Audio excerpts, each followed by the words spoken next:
제가 언젠가 금문고리 얘기한 적이 있습니다. 기억나시죠? 오늘은 은반지 이야기로 시작하도록 하겠습니다. 제가 대학교 4학년 때 하나님의 큰 은혜를 수련을 통해서 받은 적이 있습니다. 그 수련회가 끝난 다음에 이런 생각이 드는 거예요. 나 이 은혜를 좀 더 많이 기억했으면 좋겠다. 이 메시지를 좀 많이 기억했으면 좋겠다. 오래도록 기억했으면 좋겠다. 일생에서 기억했으면 좋겠다. 그런 생각이 들었습니다. 그래서 제가 금은방을 찾아갔습니다. 그리고 은반지를 구매를 하고 그 안쪽에다가 수련회 때 깨달은 메시지를 좀 새겨달라고 부탁을 했습니다. 그리고 이제 그 반지를 끼고 다녔어요. 사실 반지를 좀 껴보면 좀 귀찮긴 합니다. 그렇지만 항상 이렇게 그 반지를 의식하고 또 반지를 이렇게 만지면서 하나님께서 나에게 주신 은혜가 있다. 나는 하나님께 이런 사람이다. 라는 그런 정체성을 상당히 오래 간직했던 그런 도움을 주었던 그런 은반지가 기억이 납니다. 오늘 우리가 읽은 이 창세기 본문에서도 평생 이 자기 몸에 지니고 다녔던 특별한 은혜의 흔적을 가지고 있는 한 사람이 등장합니다. 바로 우리가 보고 있는 야곱이죠. 이 야곱은 제가 가지고 있었던 반짝이는 그런 은반지와 같은 어떻게 보면 사람들에게 돋보이는 그런 흔적은 아니었습니다. 그의 흔적은 사실 아픔의 흔적이었어요. 환도뼈, 이 뼈가 어그러지는 그래서 아마도 평생 절뚝거렸을 그런 뼈아픈 상처이자 그리고 자신의 힘이 꺾인 그 흔적이었던 것이죠. 우리는 지난 주일에 야곱이 얼마나 두려웠는지 그리고 그 두려움을 안고 어떻게 하나님 앞에 기도로 나아갔는지를 살펴봤습니다. 400명의 사람들이 오고 있다는 에서와 함께 오고 있다는 이 소식을 듣고 야곱은 두려움에 사로잡힌 채 하나님께 이렇게 간구합니다. 내 형의 손에서 에서의 손에서 나를 건져내시옵소서. 기도 이후에 야곱은 형을 위한 예물을 준비하고 그것을 나누어서 시간차를 두고 앞으로 보냅니다. 그리고 매뉴얼을 만들어서 에서를 만난 사람들에게 이렇게 말하게끔 합니다. 이것은 주의 종 야곱의 것입니다. 자기 주 에서에게로 보내는 예물입니다. 야곱은 기도 후에 이런 방식으로 자신이 할 수 있는 최선의 또 다른 일을 한 다음에 그 결과를 하나님께 완전히 맡겨드리는 그런 시간을 맞이하고 있는 것이죠. 바로 그날 밤에 정체를 알 수 없는 한 사람이 야곱을 찾아오면서 야곱 인생의 큰 흔적을 남기는 그 사건이 시작이 됩니다. 과연 야곱은 누구를 만났고 또 그의 몸에 구체적으로 어떤 은혜의 흔적이 남게 되었을까요? 오늘 이 신비로운 밤, 사실 오늘 말씀 연구하는데 너무 어렵습니다. 이 신비로운 이 밤의 사건을 통해서 하나님께서 우리를 어떻게 찾아오시고 또 우리가 어떻게 그분을 붙들었는지에 대해서 함께 살펴보는 그런 시간을 가졌으면 좋겠습니다. 22절은 밤으로 시작을 합니다. 야곱의 인생에서 상당히 중요한 일은 항상 이 밤이 끼어 있었습니다. 베델에서 그 꿈에서 그 밤에 사다리를 봤죠. 라반의 집에서 신부가 바뀐 것도 그 밤을 지난 이후였습니다. 그리고 에서를 만나기 직전인 지금 이 밤이 야곱의 인생을 상당히 바꾸는 그런 역할을 합니다.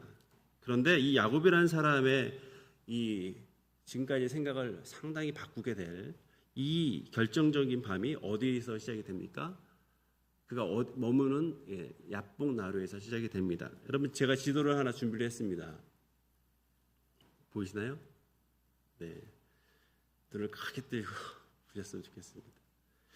여러분 이 지도를 보시면 이 야복은 동쪽에서 서쪽으로 흘러 요단강으로 들어가는 지류입니다. 지도를 이제 이스라엘의 지리를 아시는 분은 위에서 아래로 쭉 이어지는, 제가 파란색으로 칠을 했습니다. 이것이 요단강인 것을 아실 겁니다. 북쪽은 갈릴리, 아래쪽은 사해이죠. 근데 이 중간에 동쪽에서 서쪽으로 흐르는 이 작은 지류가 있어요. 이것이 바로 야복입니다. 야곱의 최종 목적지는 어느 쪽입니까? 지중해 쪽이죠. 그러니까 야곱이 위로부터 아래로 내려온 다음에 중간에 이 야복강의 그 흐르는 지류를 따라서 요단강을 건너서 안쪽, 즉 여러분 보시는 왼쪽 서쪽으로 가야 되는 것이죠. 그곳이 바로 가나안이었습니다. 반면 에서가 살고 있는 곳은 세일입니다. 그 아래쪽에 보면 사해가 있습니다. 사해의 남동쪽이 바로 에서가 머물고 있는 세일이죠. 따라서 야곱이 가나안으로 들어가기 위해서는 반드시 에서의 땅을 통과해야 됐을까요? 아니었을까요? 갈 필요는 없습니다. 그것은 약속받은 가나안 땅과는 사실 거리가 먼 곳이에요. 그런데도 야곱은 가나안으로 들어가기 전에 먼저 자신의 사람들을 에서에게 보냅니다. 여러분 왜 보냈을까요? 에서는 지금 당장 야곱의 길을 막고 있는 상황은 아니죠. 하지만 야곱이 고향에 돌아온 이상 언젠가 반드시 마주해야 될 그의 형입니다. 더구나 20년 전에 야곱은 형의 분노를 피해서 그의 고향 땅을 떠났던 사람이죠. 그렇다면 아무 일 없이 들어가서 천연덕스럽게 가나안에 살기보다는 자신의 귀향을 알리는 것이 그동안의 얽힌 관계를 풀어가는데 필요했다라고 판단했던 것 같습니다. 그래서 야곱은 에서가 거주하고 있는 세일 땅으로 자기 사람들을 먼저 보내지요. 마치 오랜 동안 떠나 있었던 이 사람이 돌아오면서 먼저 찾아가 넙죽 인사하듯이 자신이 돌아왔다는 사실을 알리고 에서의 호의를, 은혜를 받으려고 했던 시도였습니다. 자, 그러면 과연 야곱은 에서의 소식을 언제부터 알게 되었을까요? 저 멀리 바단 아람에서부터 에서의 소식을 알아보지는 않았을 것이죠. 아마도 야곱은 이곳 가나안 근처의 지경에 와서 한 곳에 잠시 머문 다음에 에서의 소식에 대해서 알아봤을 것입니다. 그래서 야곱에게는 그 머물 곳이 필요했던 거죠. 이것이 야곱에게 또한 현실적인 문제였습니다. 야곱에게는 두 아내와 두 여종, 11 아들만 있었던 것이 아니고 양, 염소, 소기, 나귀, 낙타를 비롯한 많은 가축이 함께 있었습니다. 그리고 이 많은 무리가 머물기 위해서는 지속적인 물과 또 목초지가 필요했지요. 그런 점에서 이 눈에 보이는, 제가 지도에서 화살표 방향으로 했던 이 야복강 주변은 야곱 일행이 머물면서 사람과 또 가축들을 정비하고 또 에서에게 먼저 보낸 사람들의 소식을 그들이 돌아오면서 그 소식을 기다리는, 그리고 다음 이동지로 준비하기에 아주 적합한 장소였을 것이죠. 야곱은 20년 만에 돌아왔지만 본래 이 지역에서 목축을 하던 사람입니다. 그래서 어디에서 자신이 데리고 있는 그 많은 가축에게 물을 먹이고 또 쉬게 할 수 있는지에 대한 그런 지식이 있었을 것이죠. 그리고 본문은 그 야복의 한 지점을 특별히 지목합니다. 그것이 바로 야복 나루이죠. 우리가 나루하면은 뭐 배가 오고 가는 어떤 길목으로 생각하는데 말씀드린 것처럼 이것은 지류예요. 이곳은 쉽게 사람들이 건널 수 있는 그런 여울이다라고 여기시면 됩니다. 이곳에서 야곱은 자기 짐승들을 풀어놓고 또 목을 축이면서 머문 것으로 보입니다. 야곱은 이곳에서 보낸 이 신부군들이 돌아와서 전하는 소식을 들었을 것이죠. 그리고 그 소식을 들은 이후 큰 두려움 가운데 있을 때에도 바로 이곳에서 기도를 했을 것이죠. 이곳에서 예물도 나누어 먼저 보냈을 것입니다. 그리고 마지막으로 자기 가족과 소유를 그 강 건너로 건네 보냅니다. 이곳에서 자신이 할 수 있는 모든 인간적인 대비, 최선의 대비를 다 했다라고 볼 수 있습니다. 그런데 오늘 본문은 그곳에 홀로 남겨진 이 야곱의 모습을 조명하고 있습니다. 그것이 24절의 모습입니다. 여러분, 야곱은 지금 자신의 계획을 실행한 직후에 그가 예물을 나눠서 보내면서 혹시 에서가 나를 받아주리라 생각하면서 그렇게 이곳에 남아 있습니다. 그런데 이 기대는 확신이 아닌 그저 기대였을 뿐이죠. 자기의 모든 전략을 실행했지만 결과는 확정할 수 없습니다. 결론은 아직 알 수 없습니다. 에서가 자신을 받아줄 것인가, 아니면 저 400명의 장정을 데리고 와서 자기도 죽이고 자기 아내들도 죽이고 자식도 쳐 죽일지 사실은 모르는 상황입니다. 그래서 이 홀로 있는 밤은 너무나 야곱에게는 긴장된 밤인 것이죠. 그런데 그때 오늘 뜻밖의 인물이 등장합니다. 오늘 본문은 처음에는 단순히 어떤 사람이라고 부릅니다. 히브리어는 이시, 한 사람이죠. 성경 본문은 처음부터 이 정체에 대해서 밝히지 않아요. 그런데 이것이 오늘 이 창세기 본문의 의도적인 서술 방식입니다.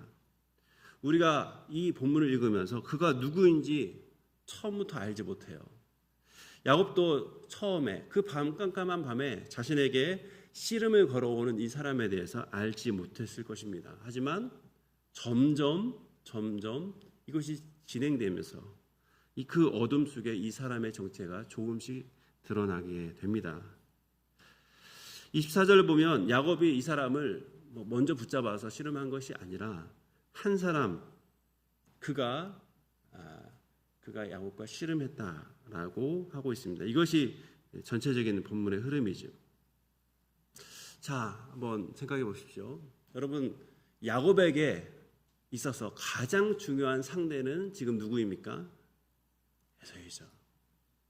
이제 곧 그는 형의 얼굴을 봐야 됩니다. 20년 전에 자신을 죽이려 했던 그 형, 400명을 거느리고 지금 자신에게 오고 있다는 그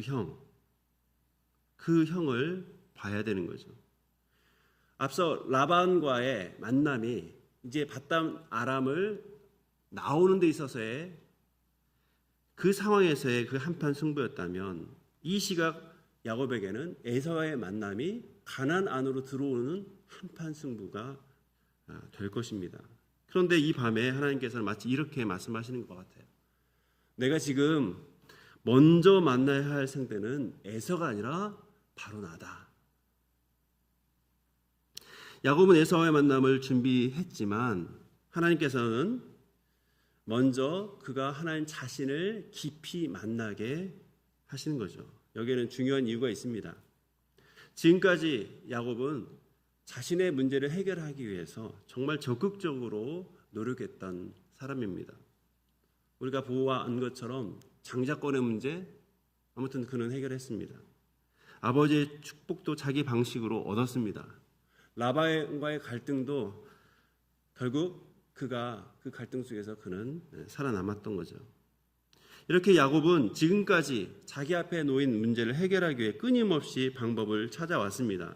이번에도 에서를 만나기 위해서 하나님께 기도도 하지만 자신이 할 수 있는 모든 준비를 하는 모습을 우리는 봤습니다. 그런데 하나님께서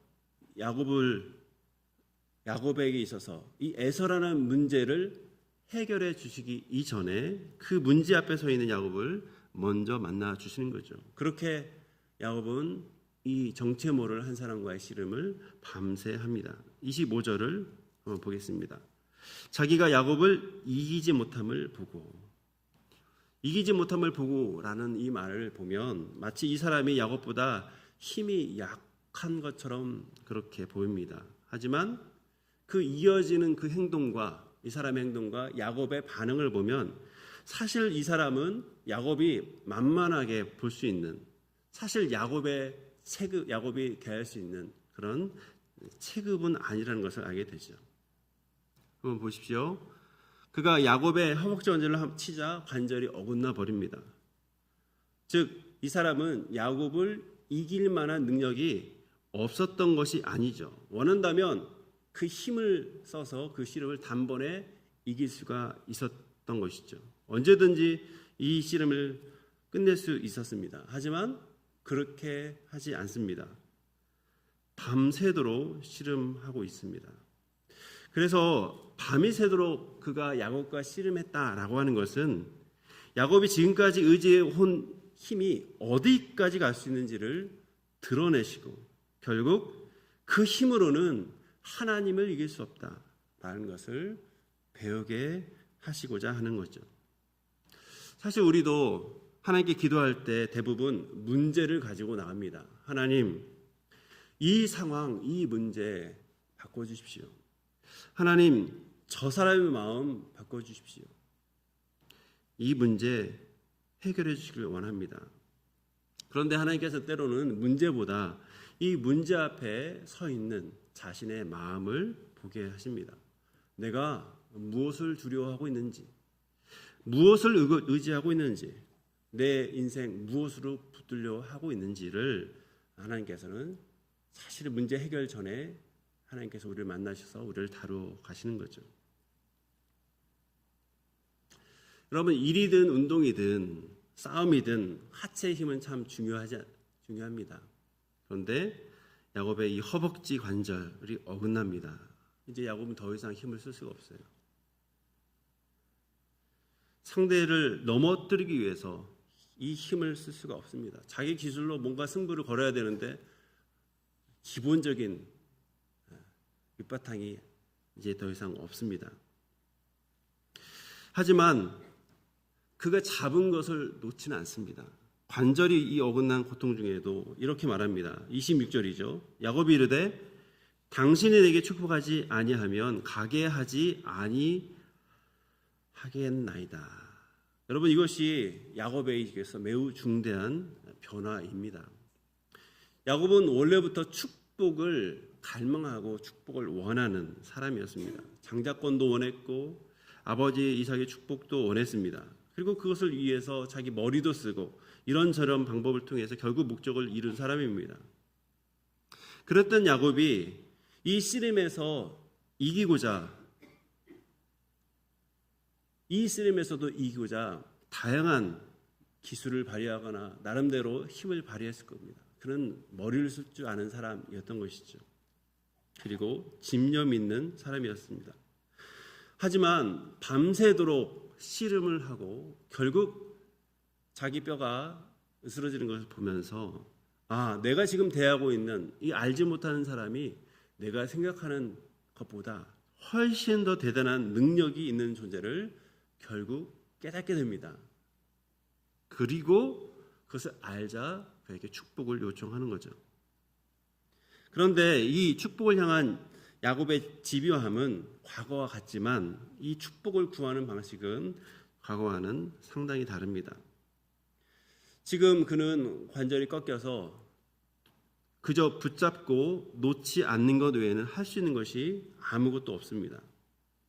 그가 어떤 무기나 비책이 있는 것이 아닙니다. 그저 오직 매달리는 것 그 하나 가지고 상대를 제압할 수 없는 그저 버티는 붙잡고 있는 그 자리에서 겨우 축복을 구하고 있는 거죠. 그때 이 사람이 야곱에게 묻습니다. 27절입니다. 내 이름이 무엇이냐? 여러분, 하나님께서 야곱의 이름을 몰라서 물으셨겠습니까? 그렇지 않죠. 이 질문은 자연스럽게 야곱의 지난 삶을 떠올리게 하는 질문이죠. 야곱이란 이름은 우리가 살펴본 것처럼 그가 태어날 때 형 에서의 발 뒤꿈치를 붙잡았던 그런 사건과 연결됩니다. 그리고 그의 삶을 보면 끊임없이 무언가를 붙잡고 살아온 삶이었습니다.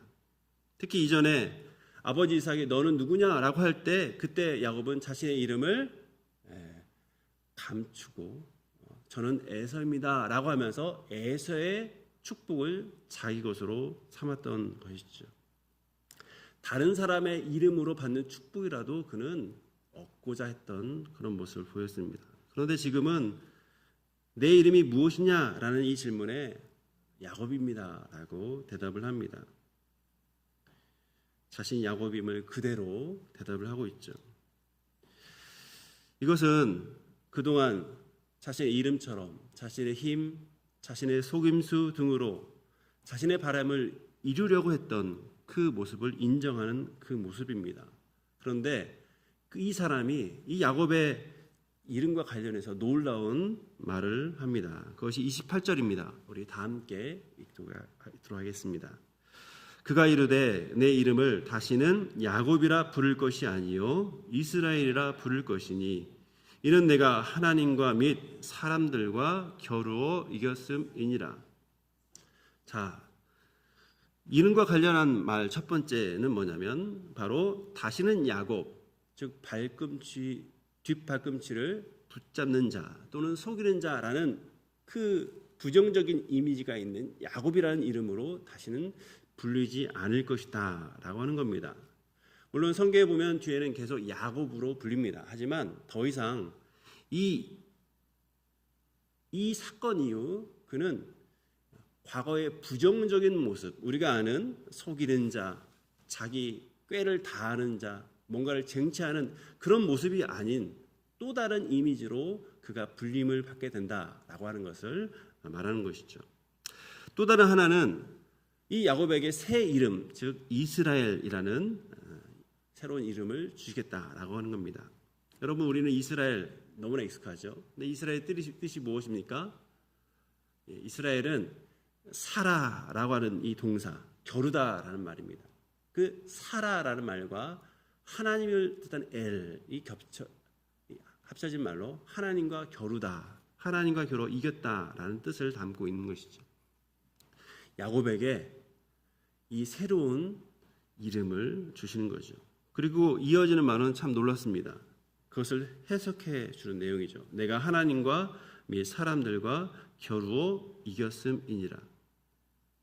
여러분, 실제로 야곱이 하나님과 겨루어 이겼습니까? 방금 전까지 씨름을 보면 전혀 이기지 않았어요. 야곱은 밤새 온 힘을 당합니다. 하지만 이 사람이 환투뼈를 치자 야곱의 관절이 어긋납니다. 그래서 더는 힘을 쓸 수가 없어요. 그냥 붙잡아 있는 것, 그것이 최선의 전략이었습니다. 그런데도 하나님은 그가 이겼다라고 그렇게 하십니다. 야곱은 이 힘이 꺾인 상태에서 하나님을 놓지 않는 그런 모습을 보입니다.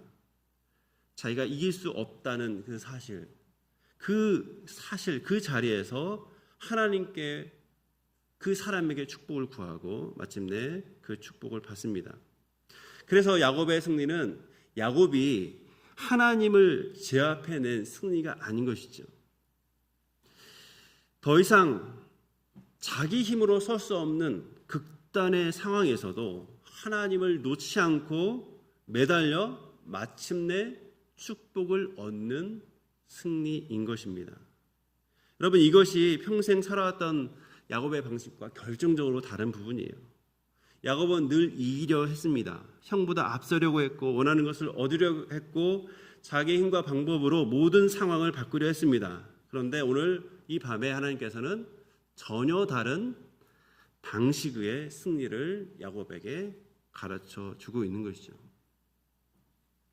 여러분, 하나님 앞에서 이긴다라고 하는 것은 하나님보다 강해지는 것이 아닌 것이죠. 내 힘이 꺾였을 조차 하나님을 놓지 않는 것입니다.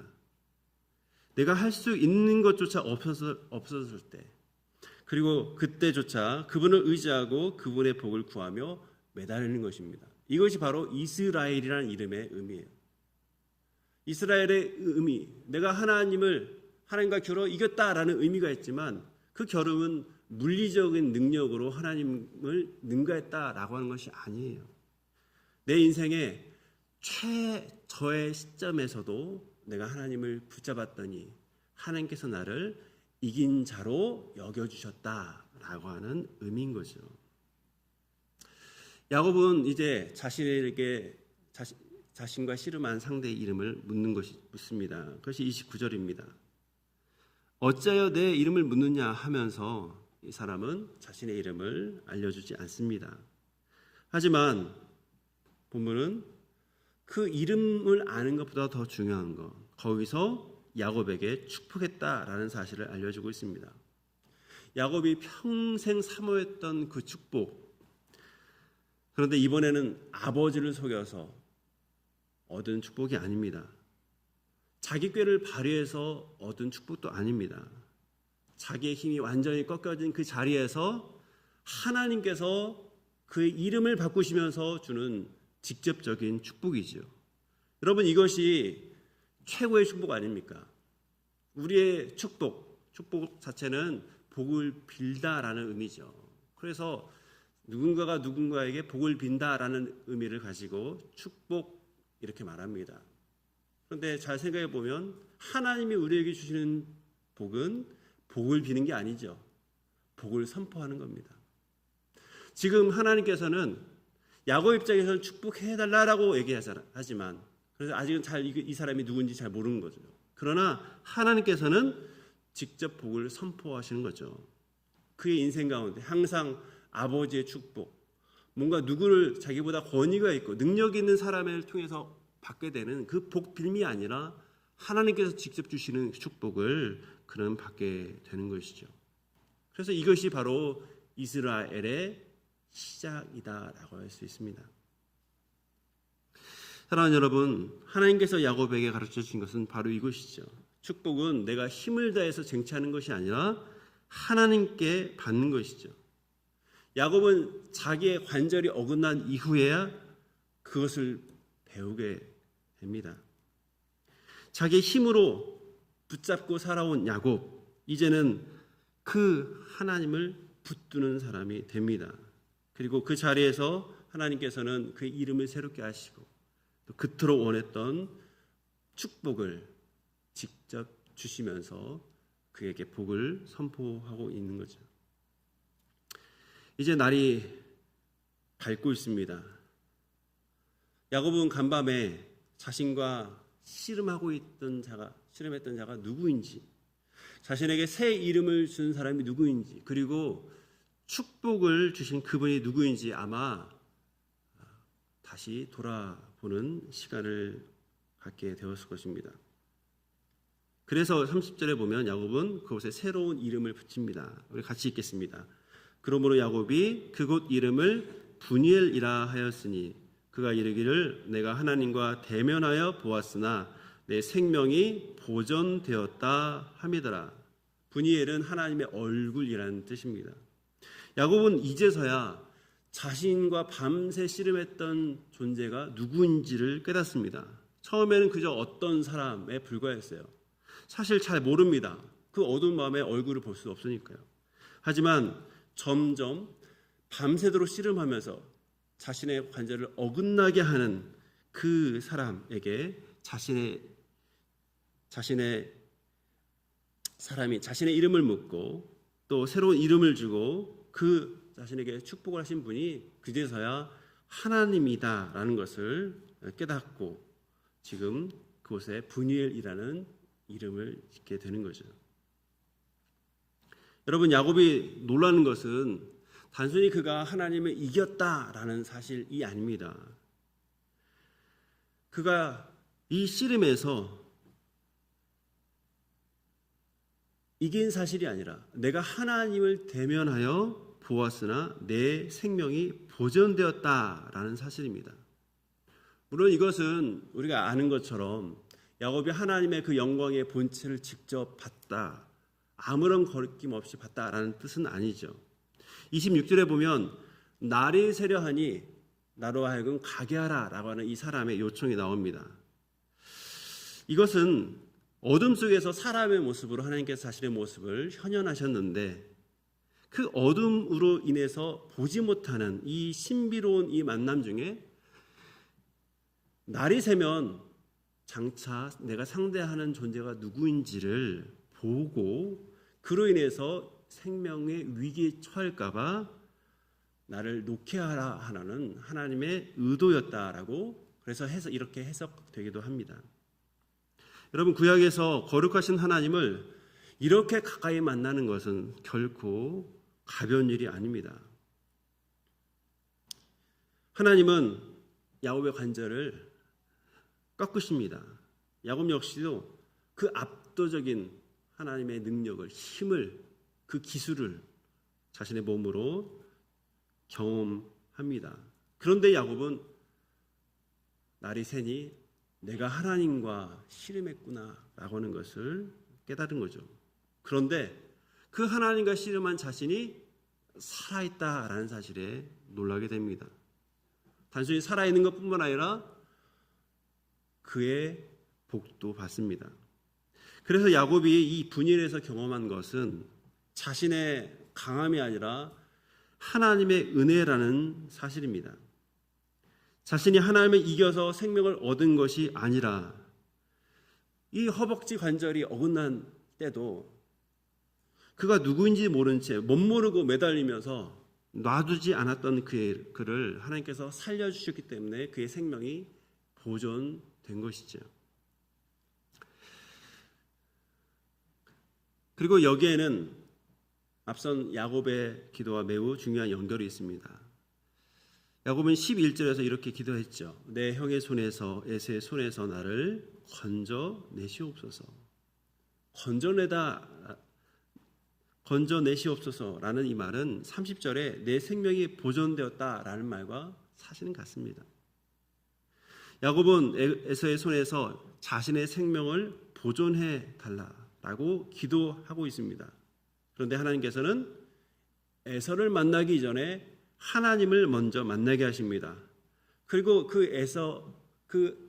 하나님과의 두려운 만남 속에서 야곱의 생명을 보존하시는 그런 모습을 나타내 주신 거죠. 여러분, 이것이 중요하죠. 야곱이 그토록 가나안에 들어오면서 두려워했던 인물은 에서입니다. 20년 전에 죽이려 했던 그 사람이죠. 400명을 데리고 오는 사람입니다. 내가 다시 그 얼굴을 보게 되면 그가 어떻게 할까? 에서는 나를 받아줄까 아니면 죽일까? 이 두려움을 안고 그 밤을 시작을 했습니다. 그런 그 밤에 오히려 그는 하나님의 얼굴을 먼저 대면하게 되는 것이죠.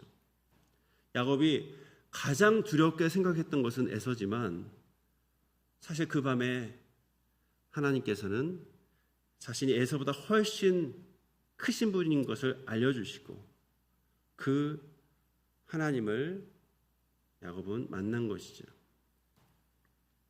400명을 거느린 에서보다 크신 하나님, 자신의 그 허벅다리, 그 관절을 한 번에 꺾으시는 그 하나님, 그렇다면 그 하나님은 나의 생명도 좌지우실 그런 하나님이신데 그 하나님을 만나신 것이죠. 놀랍게도 그 하나님이 야곱을 죽이지 않고 오히려 그의 이름을 새롭게 하시고 그에게 복을 선포하신 거죠. 이런 분이엘의 경험은 야곱에게 이런 사실을 가르쳐 주었을 것이죠. 내가 하나님의 얼굴을 대면하고도 내 생명이 보존되었구나. 이제 에서를 만날 때 에서가 나의 생명을, 나의 생사를 좌우하는 것이 아니라 그 결정권은 하나님에게 있구나 라는 것을 그는 이 경험을 통해서 깨닫게 되고 분예를 지나고 있는 야곱의 새로운 믿음이 되는 것이죠. 하나님의 얼굴 앞에서도 살아남았다면, 그 은혜를 입었다면 형의 얼굴을 볼 때도 은혜를 얻을 것이다 라는 기대감을 가지게 되는 거죠. 그리고 이제 에서를 향해서 지금 나아가게 되는 것이죠. 물론 에서가 절대 나를 해칠 수 없다라고 하는 그 인간적인 자신감으로 나아가는 것이 아닙니다. 그가 어떻게 대할지는 아직 모르는 상황이지만 그러나 야곱이 달라집니다. 분열 이전의 야곱은 에사의 마음을 어떻게든지 바꿔보려고 그렇게 처절하게 노력을 합니다. 예물 준비하고 무리를 나누고 여러 가지 메뉴를 준비합니다. 자신이 할 수 있는 모든 방법을 씁니다. 그런데 이 분열 이후의 야곱은 한 가지를 아는 거죠.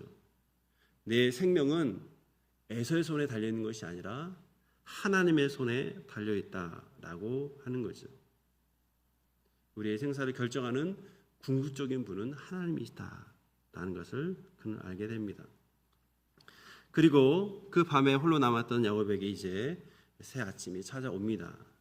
그런데 여기서 보면 해가 돋았을 뿐만 아니라 야곱은 그의 허벅다리 상처로 인해서 저는 그런 모습을 보이고 있습니다. 비록 하나님의 복을 받았고 새로운 이름을 받은 놀라운 경험을 했지만 그 몸에는 그 경험을 담은 흔적이 있었던 것이죠. 물론 우리가 이 부분을 놓고 조심해야 될 점이 있습니다. 오늘 본문은 이 야곱의 그 이후의 절뚝거림을 자체를 저주나 열등함으로 설명하지 않는다라는 점입니다.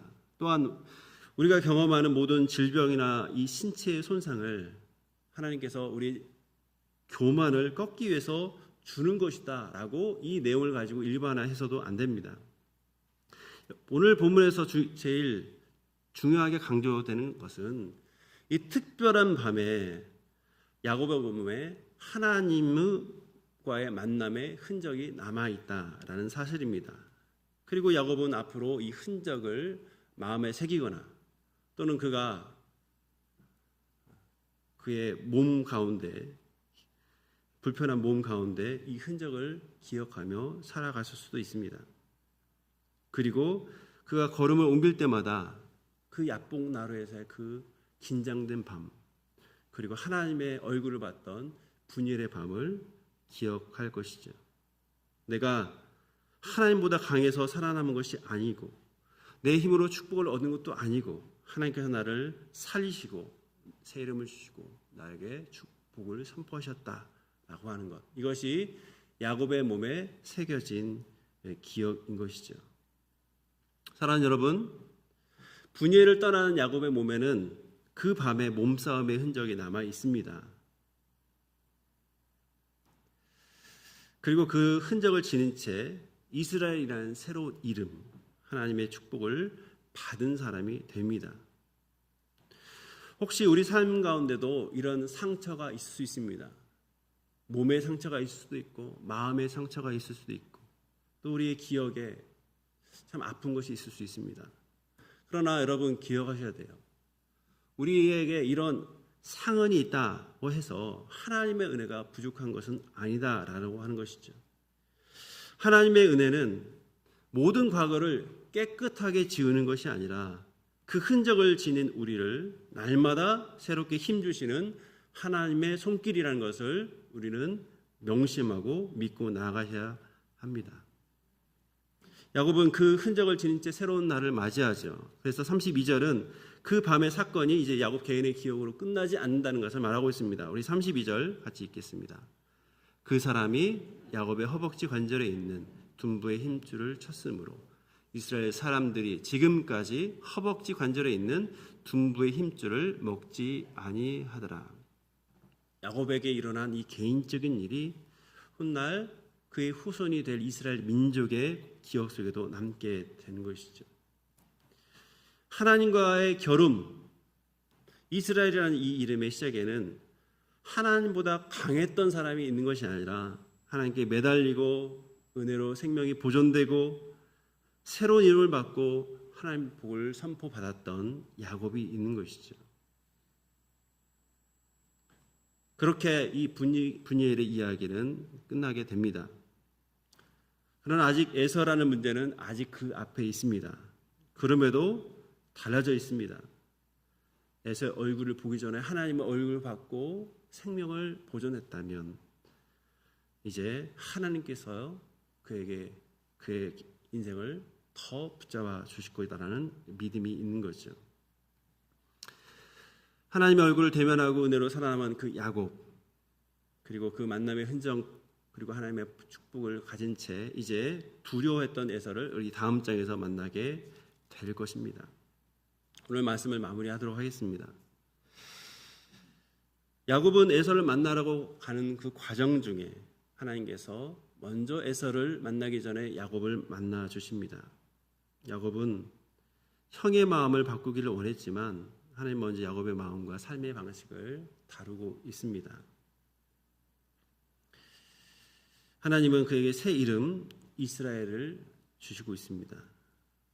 이 밤에 모든 문제를 해결한 것은 아니지만 그 인생 최대 고비가 이제 조금 있으면 맞이하게 될 것이지만 야곱은 달라집니다. 절뚝거렸지만 앞을 향해서 나가게 되는 것이죠. 자신의 생명이 진정 누구 손에 있는지를 확실히 알았기 때문에 믿음으로 앞을 향해 걸어가게 됩니다. 우리 인생에도 야곱이 경험했던 이 야복의 밤이 있습니다. 내 힘으로 어찌할 수 없는 자리, 내 계획도 방법도 다 써본 자리, 그런 자리가 있죠. 하지만 그 자리가 끝이라고 생각하지 마시길 바랍니다. 어쩌면 그곳은 야곱처럼 하나님께서 우리를 정말 새롭게 빚으시는, 우리의 정체성, 우리의 믿음을 새롭게 하시는 그 자리가 될 수 있습니다. 야복의 밤에서 중요한 것은 그 자리에서 자기 기술을 발휘하는 것, 자기 힘을 다하는 것이 아닙니다. 최선을 다하고 기진막진한 자리, 더 이상 소망이 없을 때에도 하나님을 붙들고 복 주시길 좋아하는 그분의 성품을 붙들고 그분의 은혜를 구하는 자세입니다. 그리고 이 은혜를 경험한다면 이런저런 아픔이 있을 수 있겠지만 다시 전진해 나가는 것, 그것이 중요하지요. 분열에 머물지 말고 내가 피했던 문제를 향해서, 내가 책임져야 될 관계를 향해서 하나님이 주신 이름, 새로운 이름을 품고 앞으로 나가는 것, 그것이 바로 우리가 해야 될 일입니다. 야곱은 부상으로 인해서 절뚝거렸지만 거기서 멈추지 않고 앞으로 나아갑니다. 우리도 완벽하거나 강해서가 아니라 우리를 먼저 찾아오시고 붙드시는 그 하나님의 은혜 때문에 그 은혜를 바라고 다시 앞으로 걸어 나가는 주님의 사람들 되기를 주님 이름으로 축복합니다. 우리 함께 오늘 말씀을 생각하면서 기도하기를 원합니다. 내 힘, 내 계략 다 쓰지만 그것이 무너진 자리에서도 하나님을 붙들고 소망의 하나님 놓지 않게 해달라고, 상처를 안고도 하나님께 주신 새로운 이름, 새로운 이 정체성을 붙들고 희망찬 새날 향해서 걸어갈 수 있는 주님의 사람 될 수 있도록 우리 한번 다 함께 마음을 모아서 기도하도록 하겠습니다. 하나님 아버지, 오늘 말씀을 통해서 그 야곱이 자신의 모든 것을 다한 그 이후에도 여전히 두려워하고 고통당하는 그런 밤을 보냈던 것을 기억합니다. 그러나 그날 주님께서 우리들이 알 수 없는 그 방식으로 그를 만나시고 과거의 방식으로 그 모든 것을 극복하려 했던 그 야곱을 꺾으시고 이제 하나님의 복에 의지하여서 그 하나님 안에서 소망을 가지고 믿음을 가지고 새롭게 시작하는 모습을 보게 됩니다. 주님, 우리의 힘이 다 소진된 그 자리에서도, 우리의 아이디어가, 우리의 방법이 다 소진된 그 자리에서도 우리 주님을 놓지 않는 주님의 사람 되게 하여 주옵소서. 나의 힘으로 이기는 것이 아니라, 나의 방법으로 뭔가를 성취해서 하나님에 붙드는 것이 아니라 오직 그 자리에서도 붙드는 그 은혜를 알게 하여 주옵소서. 우리 안에 깊은 상처를 지니고서도 새 이름을 받은 자로서 새 날을 걸어가는 주님의 사람 될 수 있도록 주께서 우리에게 은혜를 베풀어 주옵소서. 절뚝거려도 정말 하나님 앞을 향해서 나가는 주님의 사람 되게 하여 주시고, 먼저 찾아와 주시고 붙드시는 그 은혜 가운데 다시 일어나 힘차게 걷는 모든 주님의 사람들 될 수 있도록 주님 우리를 인도하여 주옵소서.